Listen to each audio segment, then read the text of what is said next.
Shalom shalom. Praise the Lord everyone. Obedience, கீழ்ப்படிகிறது. நம்ம யாருக்கெல்லாம் மோஸ்ட்டாக கீழ்ப்படிவோம்? லைக் மம்மி, டேடி, அப்புறம் ஃப்ரெண்ட்ஸ். முக்கியமாக ஃப்ரெண்ட்ஸ், ஏன்னா அவங்க சொல்கிற ஐடியாஸ் வச்சு தான் நம்ம வாழ்க்கையை ஓடுதில்ல.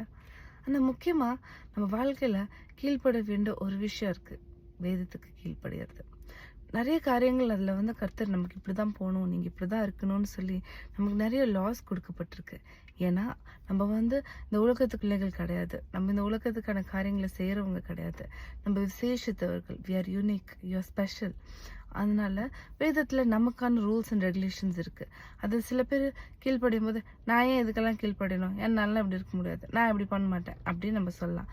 சில காரியங்கள் இது இந்த படி நடந்தால் நல்லா தான் இருக்கும், ஆனால் என்னால் தான் முடியாதே, நான் இப்படி தான் இருக்கனே அப்படின்னு சொல்லி நம்மளே கஷ்டப்படுத்திக்கிறவங்களா இருக்கும். ஆனால் வேதம் சொல்லுது, நீங்கள் விருப்பப்பட்டா போதுமா, ஏசப்பா இந்த வேதத்தின் படி எனக்கு நடக்க உதவி செய்யுங்க அப்படின்னு பண்ணுற ஒரு சின்ன ஜபம் கொஞ்ச நாளுக்கு அப்புறமேட்டு நீங்களே நினச்சி பார்ப்பீங்க, இந்த காரியத்தை நான் எப்படி விட்டுட்டேன்ல, இந்த விஷயத்த நான் எப்படி மறந்துட்டேன்ல, அப்படி ஒரு காரியம் என் லைஃப்பில் இருந்ததாகவே இல்லைல்ல அப்படின்னு சொல்கிற அளவுக்கு கர்த்தர் உங்களை மாற்றிடுவார்.